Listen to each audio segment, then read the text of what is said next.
if the story isn't for you, I used to think I had to watch everything growing up. I had to watch every Jurassic Park, whether it was good or bad, every Fast and the Furious, whether it was good or bad. If a story doesn't speak to you, you have to learn that this maybe isn't for me and it's for somebody else, and they get the value out of it that is there. And those type of stories weren't being told before. Yeah. Historically, they were not being told in filmmaking and comic books because people were appealing to a certain type. They said, this is the one that everyone is going to connect to, so we're going to do this one, as opposed to telling unique, specific stories. We are all, we're all part of the same organism, but we're all learning and experiencing things at a different pace, at different times, dealing with different things.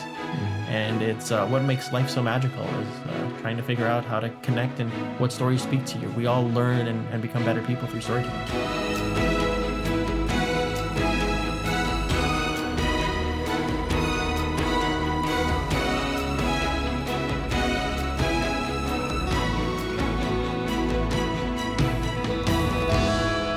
Hello and welcome to Industry Insights. My name is Jim Ellis and this is award-winning producer, director, cinematographer Ellis Acosta, worldwide known from the Dominican Republic originally. And so we're here because we bring in industry professionals to share their experience and their knowledge. Good knowledge.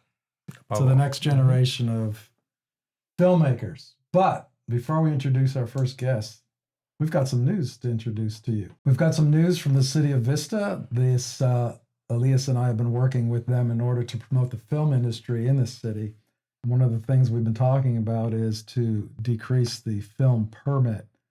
And so the city went one step above and beyond. And for the next year and a half, there is no film permit fee. So if you want to film in Vista, now's the time to do it. All the public places are open, and you have that access, and it doesn't cost you anything. So I thought that's pretty good. That's a great news, and we've been waiting for that, and let's use it. Yeah, utilize it. So the Film Hub is sitting right in the middle of Vista, bringing the industry to the town, and it's exciting to see it happen. So, well, we got a good guest today. Yeah, I'm telling you, this is a good full plate today. So with that, we have Mr. Omar Spahi. And he is known out there for quite a few shows and have the level, the caliber of the kind of people they want to bring here today. So we're talking about the founder of Creative Station, his company, which is animation. It's a new form, or if you want to say it's to really launch animation for kids, how they perceive that, those stories and everything. So I think it's a very interesting among so many other information that we want to get through. Yeah, about and I heard he did some work for Netflix. Wasn't he involved in? Well, executive producer for Code 8. And Code 8 is very popular because it became number one at the time that was came out. Number one for Netflix, trending in the nation. That's a big thing. You know. Also. We're talking about television series, comic series like Ben 10, which a lot of people love, and then doing writing for Sonic and Prime, Sonic Prime, to write at that level, you got to have some talent. Otherwise, they will not look at you. So we are so happy. Happy to introduce Mr. Omar Spahi. Thank you guys so much for having me on. I'm really excited to be here and talk with you. Yeah, absolutely. So I think you've got something to offer to the next generation of filmmakers, and we'll get right into it.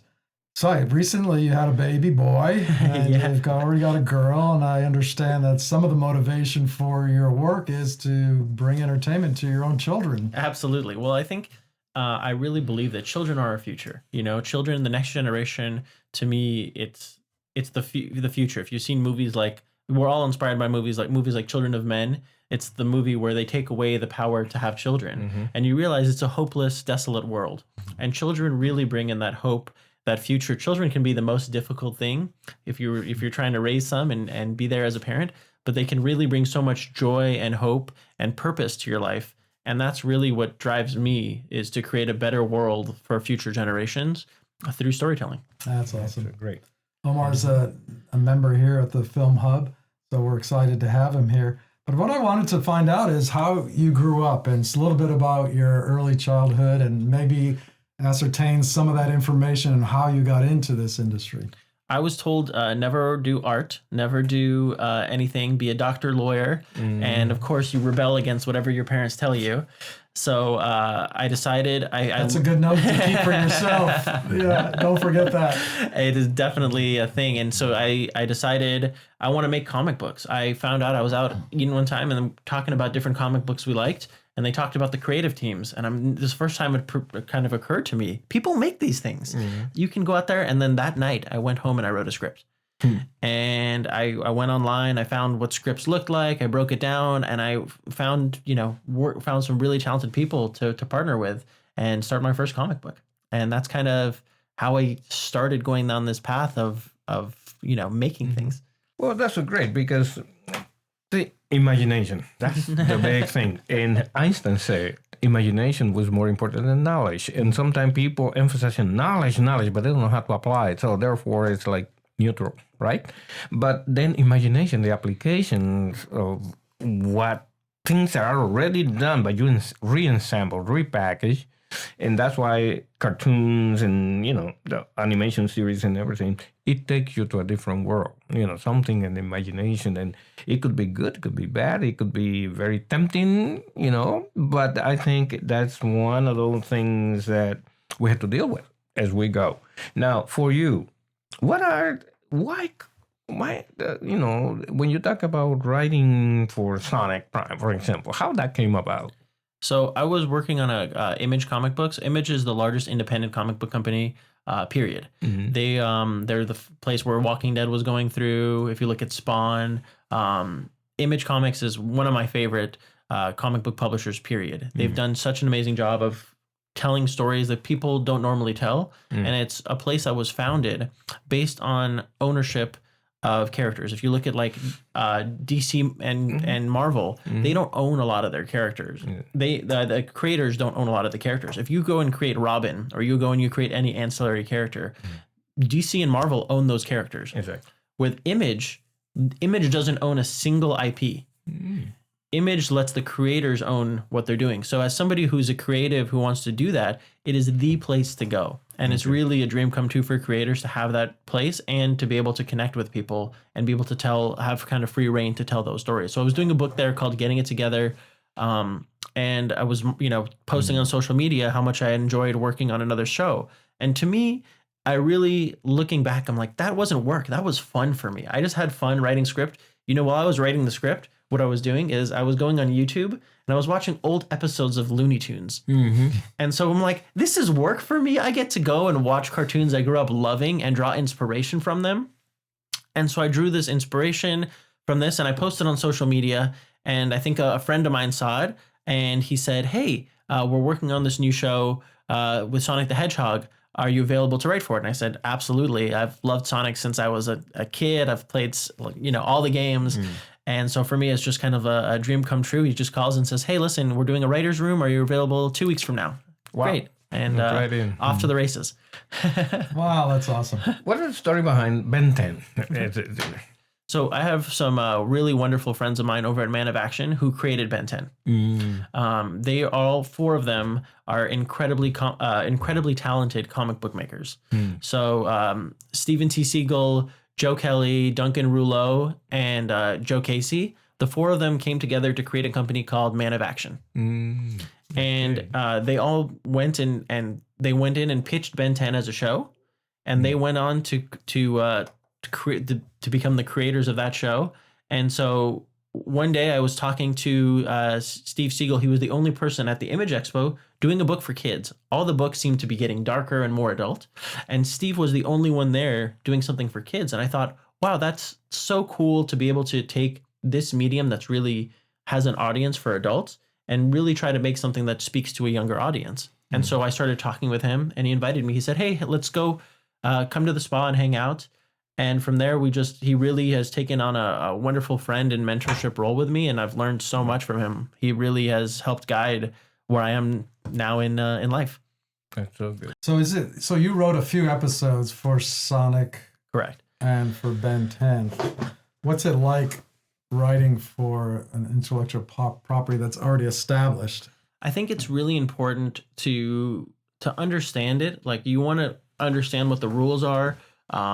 understand how to pay.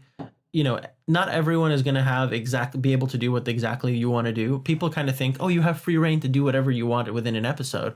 But a lot of the way it works is there's an overarching storyline, stuff that you have to adhere to. And there's a plot structure that you have to kind of adhere to. So you have to start with a theme. You have to kind of know what's the story really about. What's really the motivation of the characters. It's not just punching the bad guys in the face. It has to have a really deeper purpose of that. And you have to have really two things in your mind. You have to be writing for the episode, and you also have to be writing for the larger series to know that, hey, listen, this role plays a stepping stone to getting to that point. I think it's so fascinating to see that, but the emphasis on working toward, at the beginning you talk about the future is our children, right? And I think that my father, he used to be a preacher, and he did the first children's church in our country. And everybody would laugh at him and say, well, are you losing your time with those kids? Of course. Well, today those kids are doctors and nurses, Of course. and they are lawyers and everything. Guess what? Most of them have kept going to church, and being a more complete human being, with the spirituality that brings it. So how it's so competitive right now, the attention for the children. How you safeguard that with the clean material, but at the same time that would grab their attention? It's always really challenging, right? That's also that's the key to kids and purpose. To me, it's a combination of things. Number one is the importance of intellectual property. You look at the kind of stuff I've worked on is stuff that kids have grown up with, they've resonated with for a very long time. And there's a certain amount of comfortability. That's why people spend so much money on advertising, because if you become more and more comfortable with their product, people buy it. It's why you see so many ads, because it actually has an impact. And the same is true when you're doing something and you want it to be successful. You want to try to use what you can to help get in front of as many people as you can, to make something successful. It's why people use big name actors, because there's a certain level of comfortability that comes along with it. And we all try to find what works for ourselves. My goal is really ultimately to create things and to create and tell stories.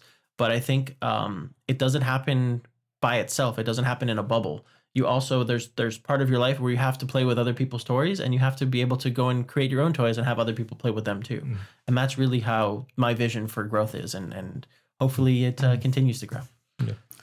Well, I think the place you're at now, where you have developed this new company called Creation Station. I understand you have a partner who works alongside and is co-founder with this. So it says that there's a number of things. One, it says a new era in children's entertainment. Well, can you explain what that means? Absolutely. I think, if you see a lot of what's coming out now, we sense there's a lot of stuff that lacks purpose, that lacks a reason for it. And we wanted to bring that reason back. The shows that I like right now for my kids are not necessarily what everyone likes. Everyone has different things that's drawn to them. But to me, I'm drawn to the stuff like Daniel Tiger, the stuff like, the stuff with purpose, with theme that I grew up a big fan of Mr. Rogers, and now seeing Daniel Tiger take that message and continue it on. It's what I would love to do and continue to do that for the kids of the next generation. Mr. Rogers, that's awesome. So those themes and those aspects of that show is what you would like to propound in some of the projects that you're working on. Absolutely. And taking that theme component, right? I think a lot of things can be whittled down to not necessarily having a theme. And, I want to make sure that everything we do has that sense of purpose and bring in that new era for kids animation to really connect with kids. And just like your father was working with those kids, I want to make sure that we're able to help influence kids in a really positive way. Yeah.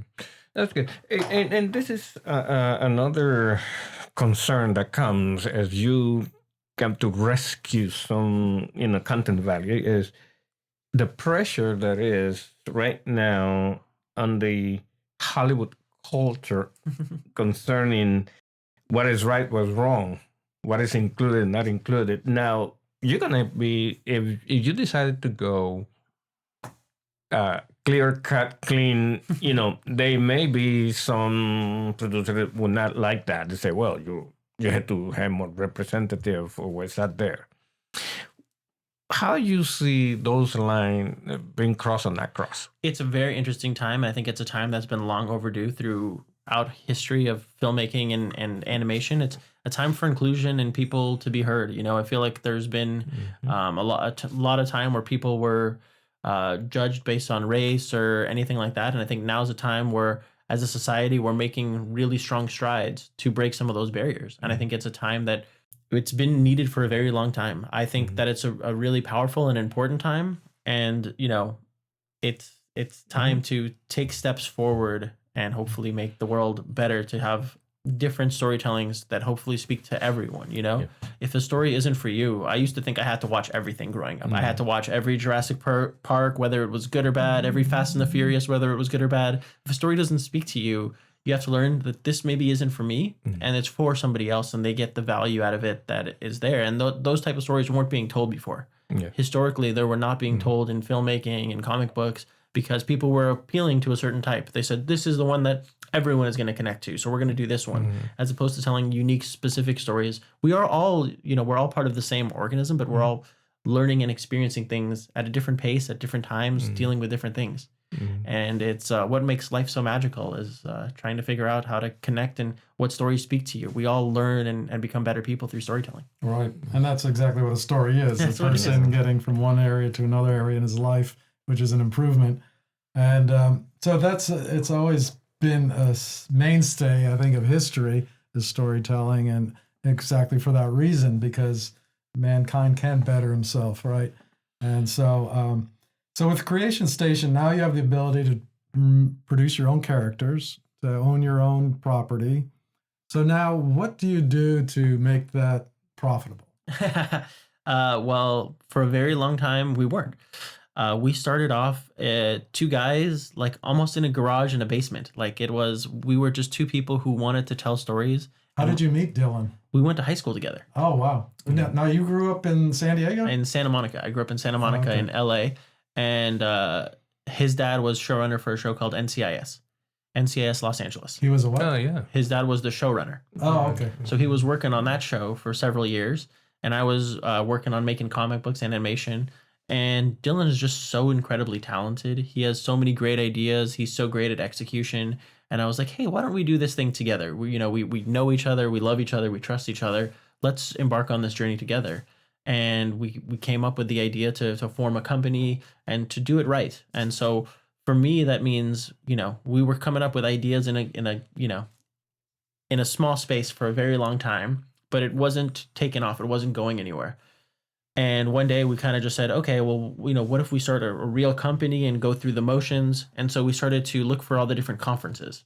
And I think that's something a lot of people don't do, is they don't get out of their comfort zone and force themselves to go there, right? You have to go out there and see what's being done, see what's there, and don't be afraid to try to get something made, right?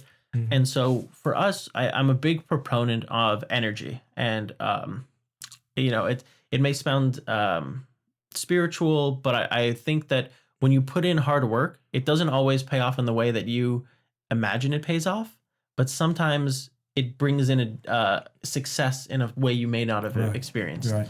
And I've been really fortunate to experience that over again and over and over and over again in my life. Right. Yeah, that's great. It's certainly important, hard work. Well, you just use a term that is one of my favorite topics. It would be the spirituality of it. Let's say, even though we are working in film industry or creating, there's such an incredible thing that happened inside of us to make that a real thing. So how you as a writer or, creator of so many material, how do you define yourself in the spiritual side? For me, I think it's really important to, number one, I think it starts with respect. You have to respect and understand and be compassionate with others. If somebody is mean to you or someone is rude to you, you never really know what they're going through. And it's important to take a second and be like, was I doing something wrong? Or were they maybe have something going on in their life that they're uncomfortable with or unhappy today? And we all have good days and bad days, right? And we have to learn to be like, okay, we have to be understanding and compassionate. They may have an incredible amount of personal pain, that they're going through. And it's important to be compassionate towards that. And you never know, they could have just had a bad day and the next day you're best friends. A lot of great stories are enemies turn friends or friends turn enemies, Do you spend a lot of time seeking out material for your company, or do you develop your own? It's a mix, right? I think we want to ideally partner with great people and make cool stuff. I think that's the gist of it. I think we love to create, and we love to create ideas from the ground up. And if you left us in a room by ourselves with a pen and a paper, we could write for days about different concepts, different stories and ideas, and do it forever. But we also want to work. We understand that it doesn't happen in a bubble. Other people bring other opportunities that come along with it. We have. It's amazing to see all the different amazingly talented people throughout all the industry we've worked with, just in just a few short years. You kind of go like, wow, I did not know they wanted to make a cartoon. Like they're a big deal, and it kind of all comes together. And you just find people you enjoy working with, and have fun doing it. That's the goal for us. I think I want to talk a little bit about your experience with Code 8. In Code 8 being not necessarily in the side of animation for children, but it's a good movie. I mean, it's entertaining. It's sci-fi. I was, the special effects, especially, I was looking at, those shots open. All credit really to the director, to the stars of that, Robbie, Jeff, Chris. They've done such an amazing job of building a real franchise. I'm very grateful to play a small role in that. Yeah, but can you define that role, because it's important? Yeah, so I was one of the EPs on the project. They did a short film for the movie back, I want to say probably 2017, or must have been longer than that now. Probably 2016, 2017, they did a short film, and I saw it and I instantly fell in love with it. It's one of those things that captures your eye as somebody who's a big comic book fan, as somebody who's drawn to new IP. I said, wow, these guys are really building something. And I saw the potential and I saw the future of it. And so I tried to contact them, and I tried to contact them, and I tried to contact them. Didn't hear anything. Until finally, after trying for about a week every day nonstop, I finally got in touch. Hey, how are you? Let's chat. We started talking and we hit it off over the phone. And they said, hey, why don't you go meet the star of the movie in LA? You live in LA? I'm in Toronto. I was talking to Jeff. I said, why don't you go meet the star of the movie in LA? We hit it off. We had a great time.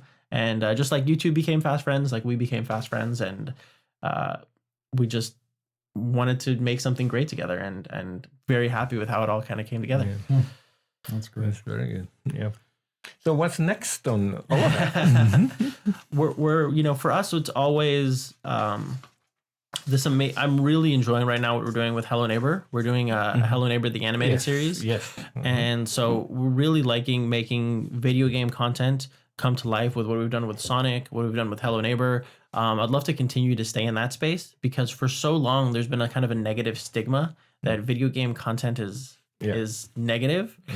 And video game content is becoming better and better now, like you've seen with hopefully Hello Neighbor, League of Legends, Sonic Prime. All those shows hopefully are driving in a new era of positive storytelling through video game IPs. I'd love to be a part of that moving forward and really expand that. Okay, great. That's my son Gabriel. He works on video game development, and he's the head of the department in LA now. Oh, that's awesome. They're putting some, and he has the same ideas as you, saying video game is stigmatized because they're so irresponsible parents sometimes don't know how to control. Because I was next to him all the time since child, and I bought him all the games and everything. And he said, I just don't want to be a consumer game. I want to create games. Yeah. And I thought that was great. And so that's where he is at today. And so I can appreciate all the effort for new material, fresh material. And he's an innovator, right? And I think it takes somebody that has some courage to innovate. And that's why I applaud you too. I mean, I thought in a room. We were usually the crazies in a room. We'll have to add you into Yeah, the I'm room happy too. to join the club. Yeah, and Happy to be crazy with you guys. so it's because I understand you were one of the first to create NFT for comics. Yeah. And maybe some of our listeners don't know what that is. Maybe explain what an NFT is. So an NFT is a non-fungible token. It's something you can go and buy and download online. A lot of people have a negative view of NFTs because they're like, oh, why do I need to own this? But blockchain is a way of kind of showing that you own something. It's kind of a way of keeping it in your wallet, like you would keep a picture in your wallet, the same type of thing. So it's a way that people can really feel connected to the material and become part of a community in a lot of ways as well. So then how does NFT apply to comics? So, you put a comic book, an NFT usually is you put either a JPEG or a GIF or some sort of image that's associated with a line of blockchain. So what you have there is something people see, and then you have a code that proves that it's yours, right? You can see the chain of ownership, who owned it before, who owns it, and the last price it was sold at. And all that is public knowledge. So it's kind of creating transparency in that way. With comic books, it's the same thing. But what you're doing is you're putting a cover image, and then you're putting a downloadable link or a unlocked link only for the owner of the NFT. Mm-hmm. So if you own it, you have access to that link, and only you can get that link through the NFT if you decide to do it that way. And as the owner, can you give other people access to it? It depends on what type of link it is, what kind of file sharing you're using. Different systems have different ways to do it. So, for example, Pinata is one of the companies I used. You can share that link with people, and they can download the property if they have the right password. So you have to be able to figure out which way to implement and upload your content you want to do is, because NFTs are a great way to have unlockable content, have feel like they are part of a community, and really create that sense of togetherness and brand ownership. I think a lot of people growing up, if they are really obsessed with a brand or something, they want to feel like it's their brand. Mm-hmm. And if they have the special thing that makes them feel closer to that brand, I think that's really important. And that makes people more connected and brings together a lot of love for the same type of project. And I think that's important when you're creating something. Besides the love, can you transfer anything monetarily with a link? Absolutely. So it's all done through cryptocurrencies. Oh, there you go. So cryptocurrencies, Bitcoin, Ethereum, there's so many others you can buy and sell on different platforms. And that's usually the main currency when you purchase an NFT. So Ethereum tends to be the main currency. There's different tokens for different websites. And you can decide how much you want to charge for it. And it can go into an auction. The biggest one being like OpenSea.io. Yeah. Anything else you wanted to ask about the company? Creation Station? Well, I think... do you do your own animation? I didn't even ask that. Do you have a team of animators? No, we don't have a team of animators. We're really fortunate to work with such great animators all over the world, really. Yeah, we have some great people in Malaysia, in India, in the Middle East, in Canada. We work with people literally all around the world, and we're really grateful to work with that. We have artists that we have in-house, and we have artists that we work with outside of that, depending on which the project is and what it is. We're really lucky. We've been a part of so many great projects to get to see the process and see what it's like. Thanks to our friend Duncan Rouleau, he's really taken the time to explain to us, understanding animation and how it's normally different from other filmmaking, right? If in filmmaking you kind of mess up a shot, you're kind of screwed. You don't really you have to go back and do a reshoot. With animation, if you go, hey, listen, change this angle, change this, or change this line of dialogue, it's a little bit easier to fix. So it's one thing that's really great about it, but then you have to really have really strong instincts and trust them.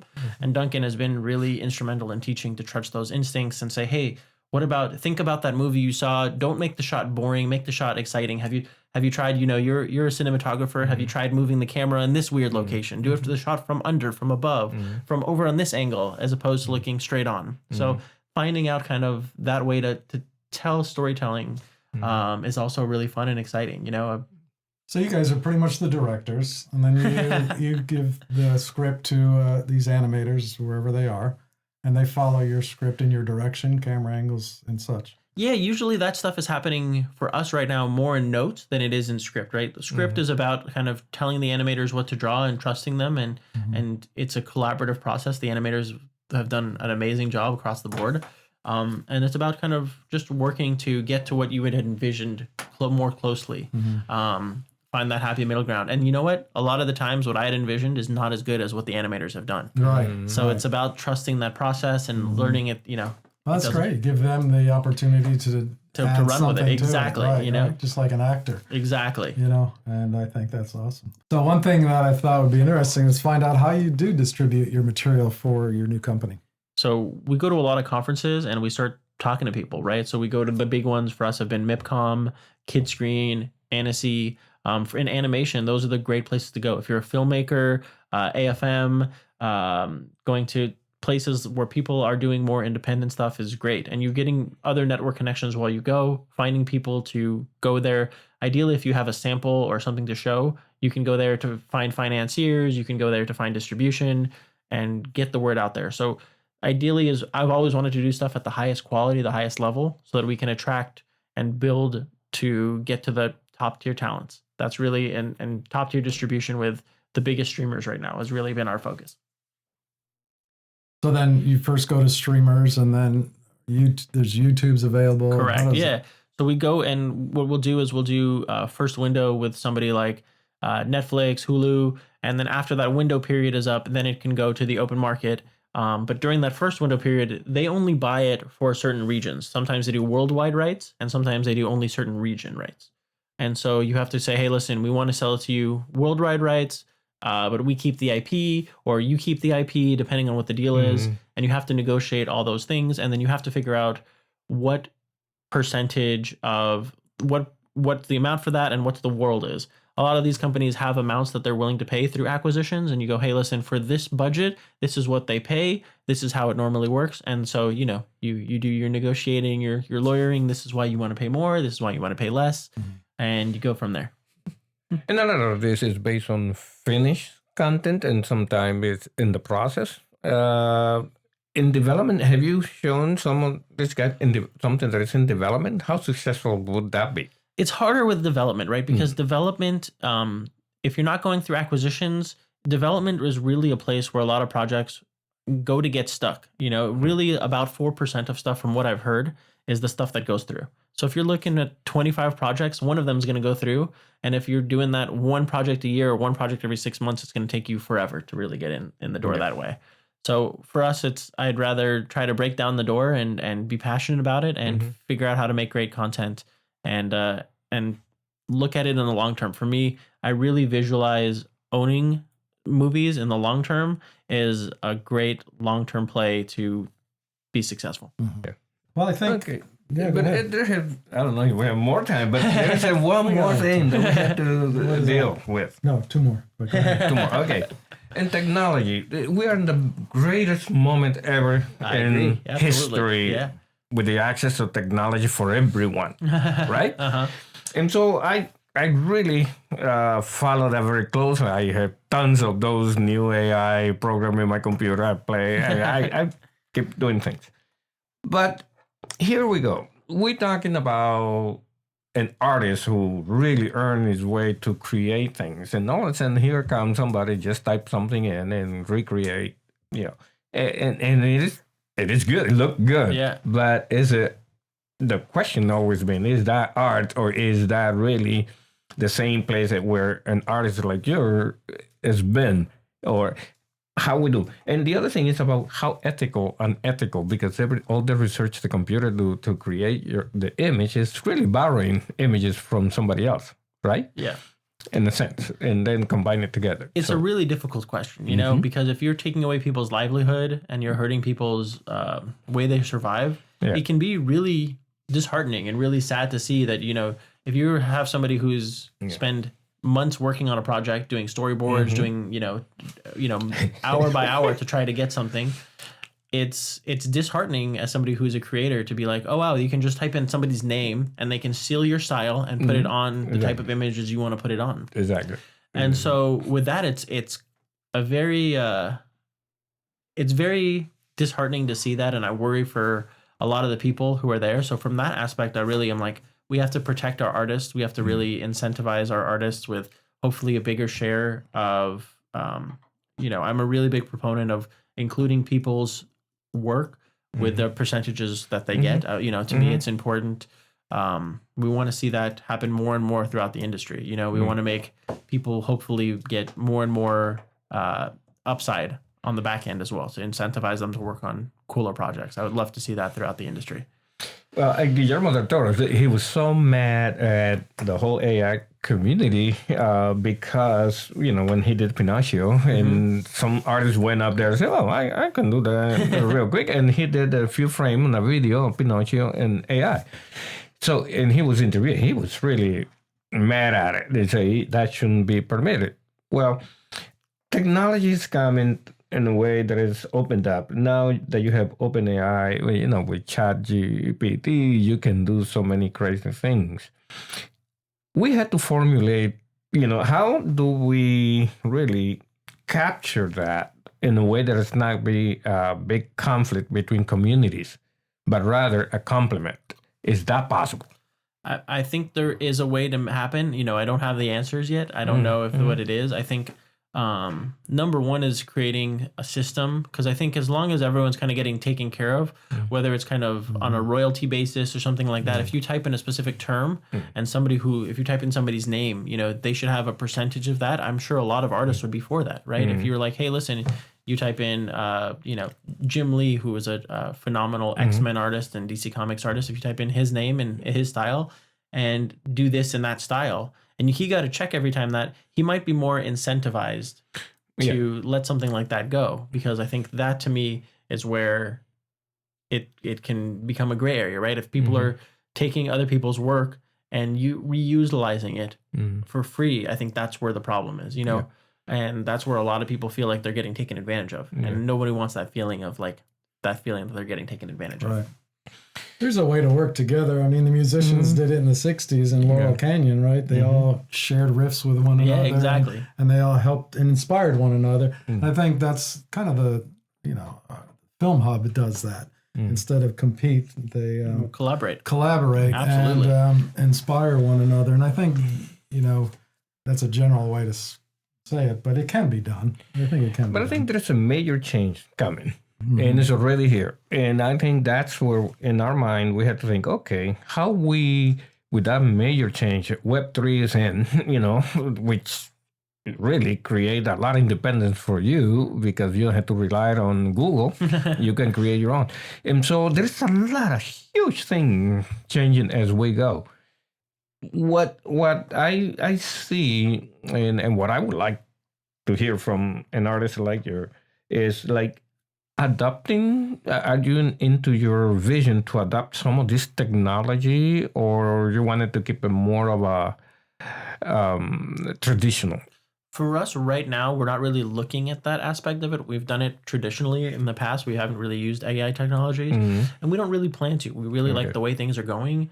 I don't have the answers if we'll ever use it, but I just like the path that we're on right now. We've experienced a lot of great success, and we've worked with so many great talented people. And I think there's a lot of, even if somebody doesn't do something the way you envisioned it, sometimes it's better. Sometimes it's different, and it inspires something else, We're doing designs for a movie we're working on, and through this process, we're making each other better. But if you typed in exactly what you want and got exactly what you want, there's not a lot of communication, there's not a lot of collaboration, there's not a lot of growth. And so, you're kind of limiting yourself in that way. I think through a lot of growth happens through mistakes. We're all human, we all make mistakes, and sometimes mistakes make us better. You don't take the wrong path sometimes to come back. You don't know that that's the wrong path. So you have to kind of experience it. Yeah, because when I used to do a lot of photography in the traditional Panavision cameras and film shooting 35 millimeter, and I even today I would shoot it again. And I have one movie that I want to do because I want to keep that as a document. but when digital came, then a lot of the photographers were saying, oh, wow. There was a lot of complaint. They resisted. And there are some still today, they are resisting that. There is something about organic look and, certain knowledge that you had to apply rather than, oh, well, I didn't like it, go back and let's shoot it again because it's digital. So it doesn't. But when you have, just film roll going down, you gotta have it together, right? And we found that balance, when to use it, and we applying our knowledge of the old school into the new school. And I think it seems now we are in a level, the technology is there, it's strong, and we are able to use it and shoot, with Ari, Alexas or Red or whatever, and things looking great. But we had to do our own rethinking about it, of course. But the knowledge of the past is always going to be there. Yeah. And I think we should continue to apply those. I think change is always coming. And at first, whenever change is really coming, there's a lot of resistance to a change, right? Yeah, exactly. No matter what, because people, as much as change is meant for good, some people are resistant because it affects their way of life. Exactly. And people are always kind of scared of it. How do we adapt? How do we do it? How do we, how do we do it well? So I think it's important to take that. I think the real reason that I have a problem with a lot of the AI art is people feeling like they're taken advantage of. That's not something you really saw in a film, digital versus analog. People didn't feel like they were taken advantage of in one way or another. But if you're using somebody's likeness or someone's image or something like that, I think it can be something that can become, a difficult area to navigate right now. So I think there's going to be some difficult times coming ahead, and through that there'll be some growth that hopefully will lead to better products.